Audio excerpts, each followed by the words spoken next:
Olá, boa noite. Na tarde de ontem, 6 pessoas da mesma família se perderam na mata da reserva Adolfo Duque, na capital. Por sorte, eles conseguiram contato por celular para pedir ajuda. Já era madrugada quando foram encontrados pelos bombeiros.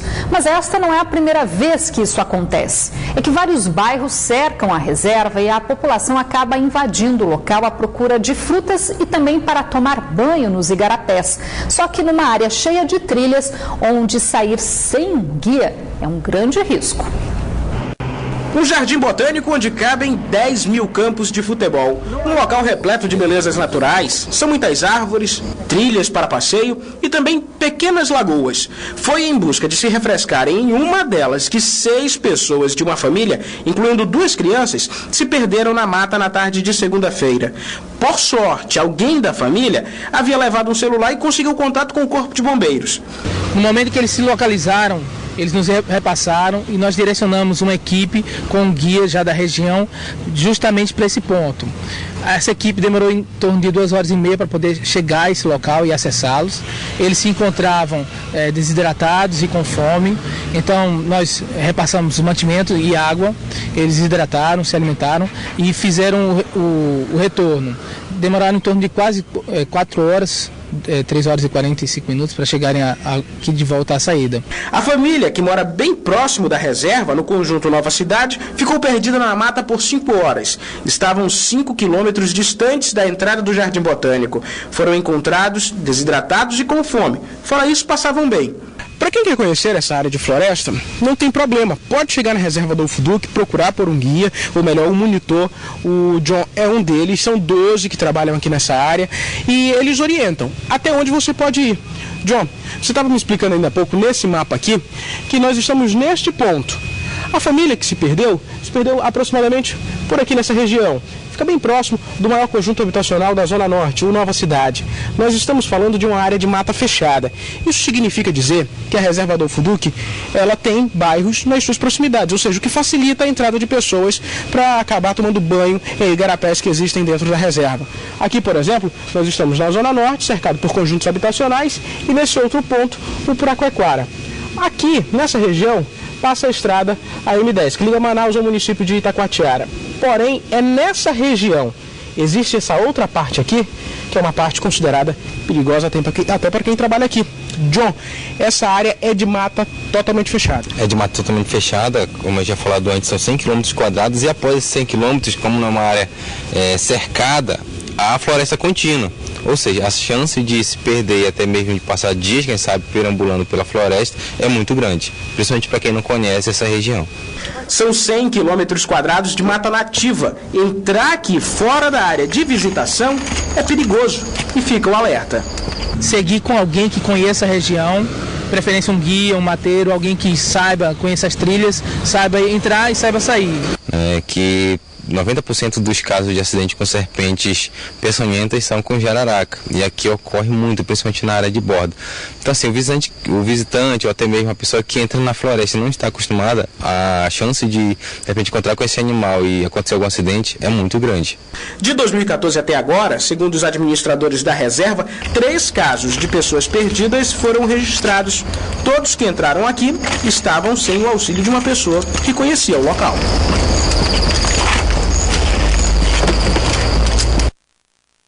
No início da tarde de hoje, um senhor de 63 anos foi resgatado pelos bombeiros depois de passar a noite na mata. Ele também se perdeu na floresta no quilômetro 22 da BR-319. Ligações anônimas, gritos de desespero e anúncio de sequestro. O golpe, que já fez milhares de vítimas por todo o Brasil, é um velho conhecido da população e da polícia. Mas ainda assim, ele continua a ser praticado e fazendo vítimas também aqui no estado. Oi, fique calma. Fique calma. Eu quero que você deposite esse dinheiro numa conta que eu vou te passar. Essas conversas por telefone foram gravadas durante tentativas reais de um golpe comum, mas que há anos vem fazendo vítimas em todo o Brasil. O falso sequestro. Normalmente eles envolvem familiares, né? Normalmente eles envolvem um filho, um neto, um pai, uma mãe. procurar manter a calma no primeiro momento, tentar entrar em contato com o respectivo familiar que estiver sendo envolvido no apontamento. Esta mulher, que prefere não mostrar o rosto, recebeu uma dessas ligações na semana passada e sentiu na pele o que ia passar pelo susto de saber que tem um familiar em perigo. O homem falava muito rápido, muito exaltado mesmo. Ele já faz isso exatamente para a gente não pensar, não conseguir pensar. Falou que estava com a menina, né, que era para fazer o que ele estava pedindo e ele queria dinheiro.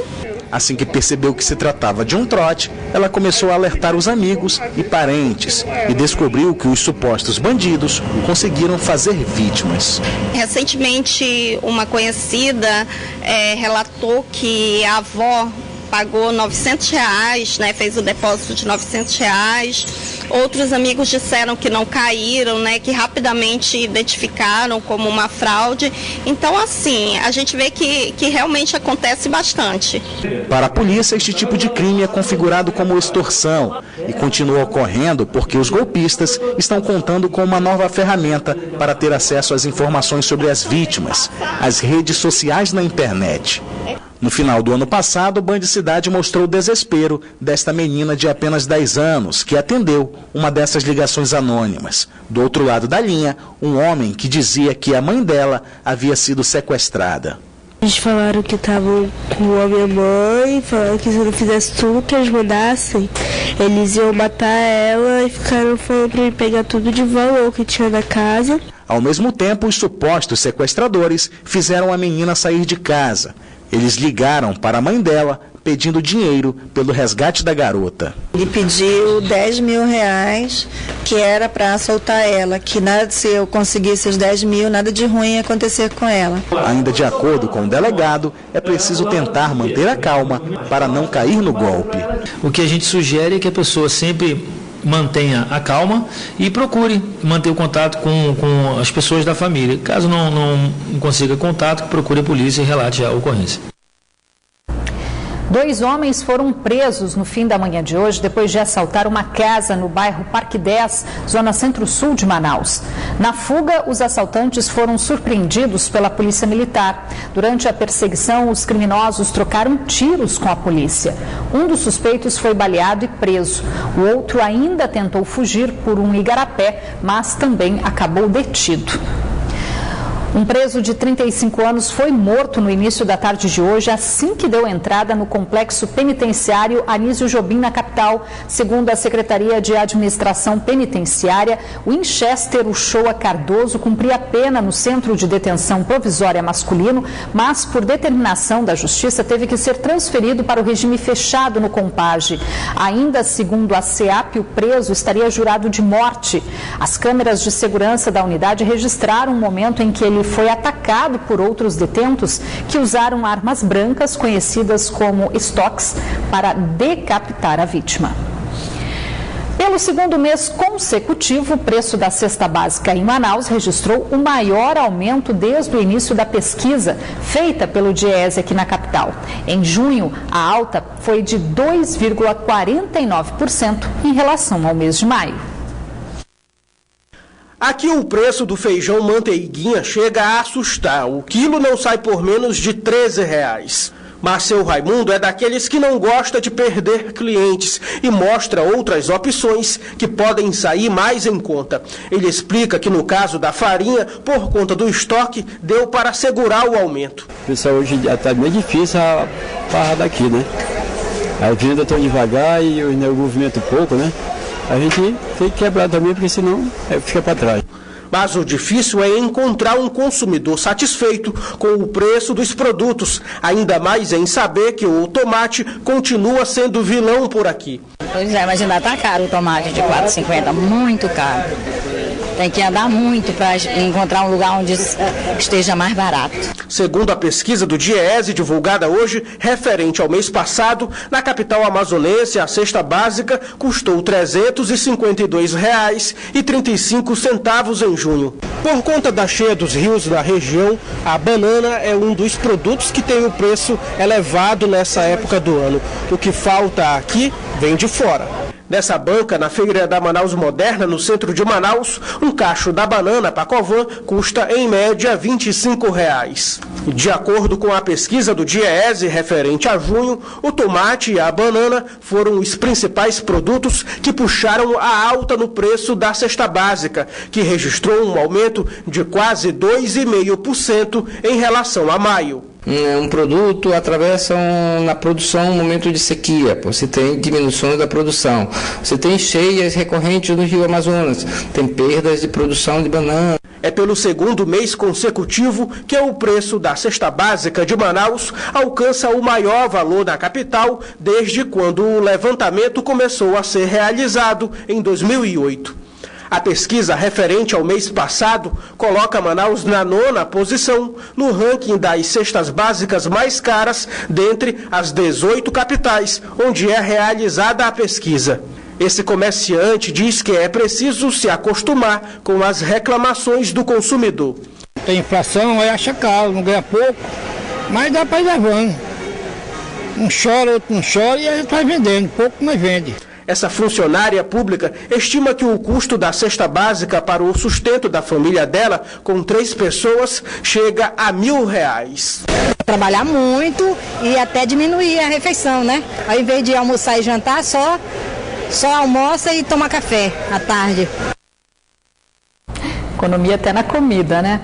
A Receita Federal abre amanhã consulta ao segundo lote de restituição do imposto de renda que deve beneficiar 22 mil contribuintes aqui no Amazonas, totalizando quase 40 milhões de reais. O pagamento será no dia 15 de julho. O lote também contempla os contribuintes que caíram na malha fina entre os anos de 2008 e 2013 e acertaram as contas com o leão. Para saber se teve a declaração liberada, o contribuinte deve acessar a página da Receita na internet no endereço receita.fazenda.gov.br ou ligar para o Receita Fone no número 146. A Assembleia Legislativa do Estado deve votar nesta quarta-feira o projeto de emenda constitucional que promete resguardar o emprego de pelo menos 17 mil funcionários públicos do Amazonas que estariam prestes a serem demitidos por ordem do Supremo Tribunal Federal. Todos foram contratados pelo Estado sem concurso público, antes da Constituição Federal. A PEC número 7 de 2015 visa assegurar direitos trabalhistas aos funcionários públicos estaduais contratados antes da Constituição de 88 e que hoje estão prestes a se aposentar. São servidores que estão na área da educação e na saúde. E eu falo aqui também da preocupação de todos nós. São 17 mil servidores no momento de crise, num problema que pode abalar radicalmente o atendimento à saúde e à educação. E muitos desses servidores já estão passando do tempo de aposentar. E esse dinheiro deles, que estão há 25 anos, 30 anos contribuindo, estão desde a época do IPAZÉ, lá no Amazon Prévio, então não tem custo para o Estado. De acordo com o presidente do Sindicato dos Servidores Públicos do Estado, caso esses funcionários sejam demitidos, eles vão perder, além do emprego, a dignidade. São funcionários públicos que hoje estão com 30 anos de serviço público, então provavelmente com mais de 60 anos de idade, que se nós jogarmos no mercado aberto para trabalho, não tem mais oportunidade de conseguir emprego nenhum. E vão ficar marginalizados, porque marginal é aquele que vive à margem da lei. Vão ficar desempregados. Isso, qualquer sociedade vai sentir o peso de mais de 20 mil pais de família, arrimo de família, desempregados. Hoje, mais de 17 mil funcionários públicos do chamado regime suplementar aguardam uma decisão sobre o caso. Uma lei criada em 2000 assegurou como efetivos os empregos desses servidores, o que o Supremo Tribunal Federal julga inconstitucional.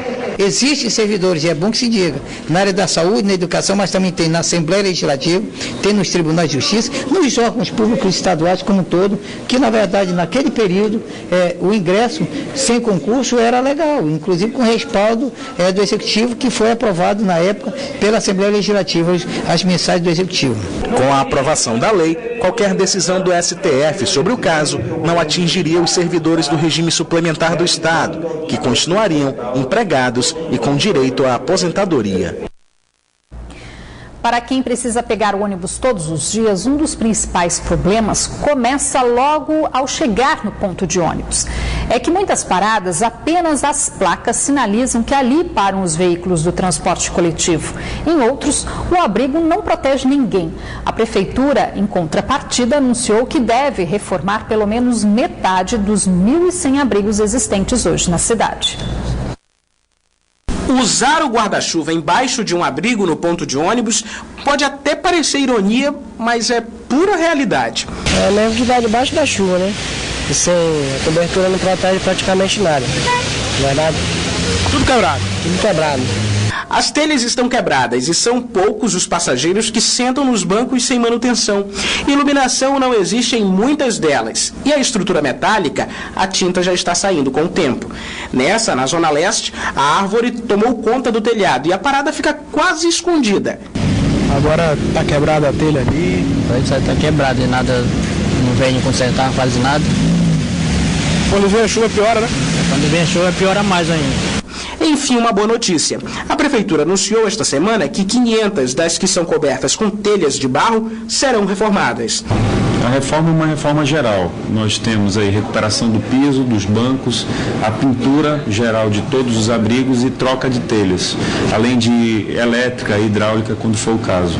A reforma vai custar R$4 milhões aos cofres públicos. A Prefeitura também pretende instalar mais 200 abrigos nos pontos de ônibus da cidade. Mas, enquanto isso, muita gente continua pegando sol ou mesmo a chuva, naquelas onde só a placa informa que ali o ônibus para.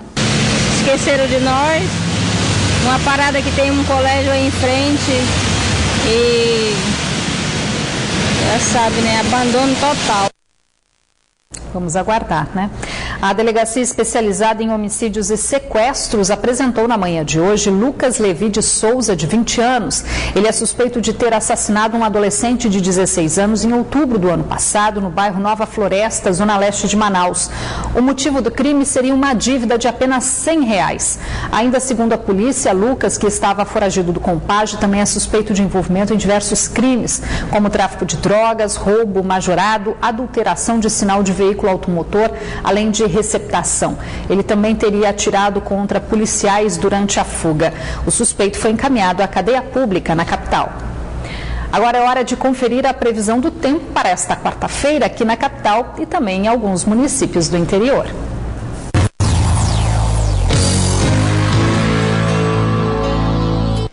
Em Boca do Acre, a previsão é de sol com muitas nuvens e possibilidade de chuva. As temperaturas variam entre 20 e 30 graus. Em Borba, o tempo fica fechado com chance de pancadas de chuva. Mínima de 23 e a máxima pode chegar aos 32 graus. Em Manaus, a previsão para quarta-feira é de tempo bastante nublado, com pancadas de chuva no decorrer do dia.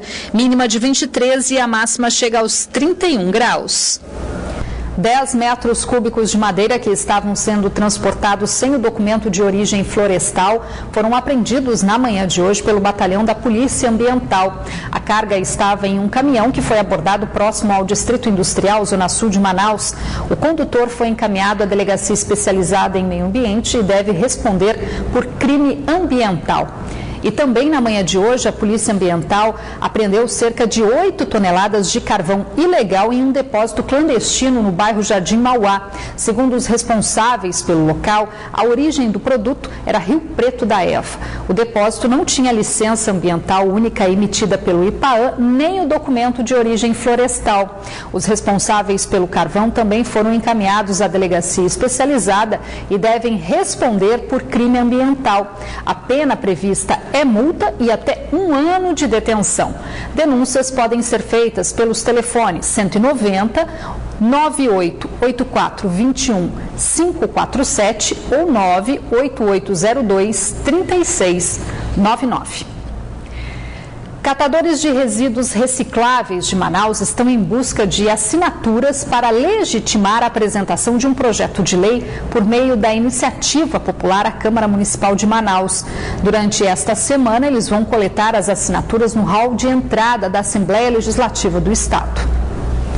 Garantir que a Prefeitura de Manaus possa contratar os serviços de catadores para realizar a coleta dos resíduos recicláveis. Esta é a proposta do projeto de iniciativa popular que deve beneficiar cerca de 400 famílias que retiram o sustento das lixeiras da cidade.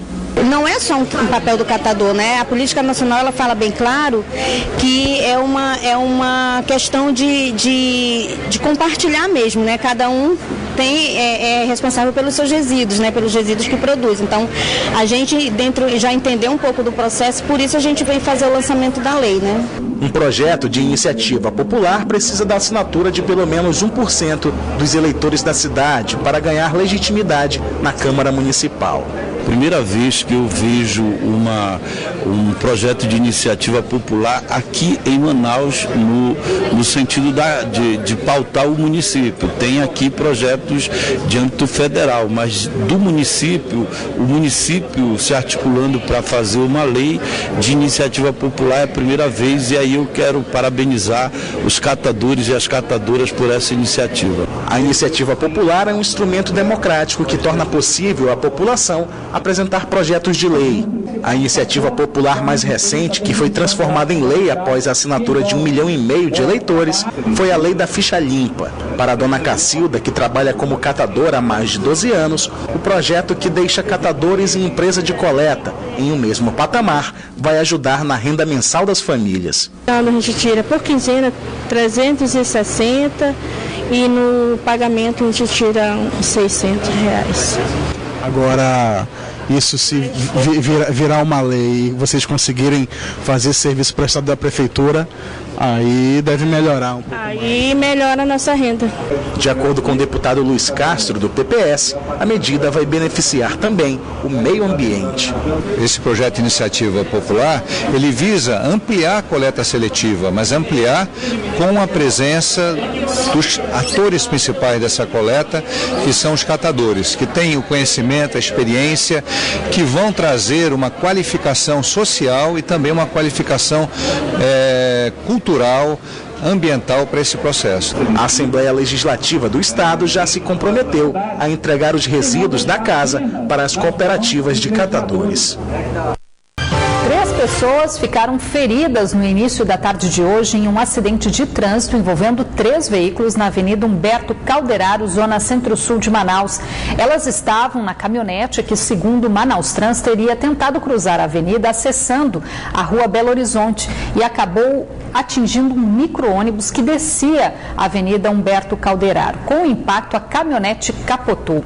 Um terceiro veículo também foi atingido.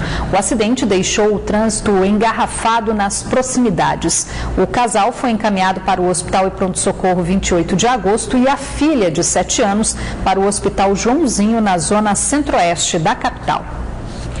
Agora, atenção, universitários. Encerra no dia 20 deste mês o prazo para a inscrição no FIES, o Sistema de Financiamento Estudantil, que foi reaberto pelo Ministério da Educação.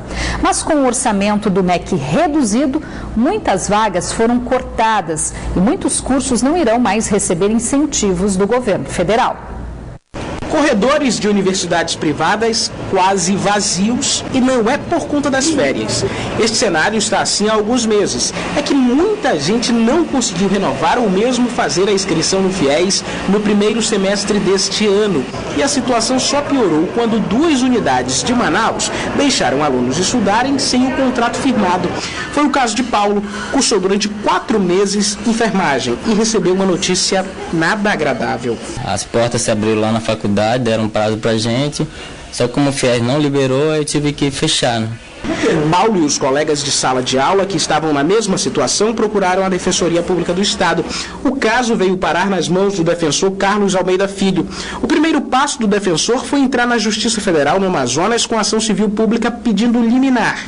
Até o presente momento não conseguimos resposta por conta da existência de um processo no Tribunal Regional Federal da Primeira Região que impede a concessão de medidas liminares em qualquer assunto do mesmo gênero. O processo contra o FIES, no caso contra o FNDE, der, ele deve ser movido sim na Justiça Federal. Só que não é só a atuação do FIES que vem gerando problemas aos estudantes. Existe a atuação também de algumas instituições de ensino particular que acabaram gerando problemas com relação a restrições de acesso a provas, com relação a restrição de acesso às salas de aula e mesmo algumas medidas de constrangimento aos estudantes. A questão segue na Justiça e sem prazo para uma resposta final.